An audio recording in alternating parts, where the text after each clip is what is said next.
थोकिन लुगराला टांग लेना वो रोडिये गवई गाँव के। डीजे राहुल थोकिन लुगराला टांग लेना वो रोडिये गवई गाँव के।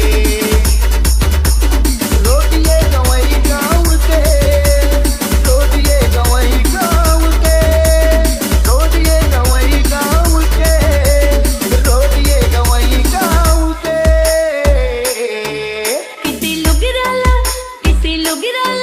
किसी लुगराला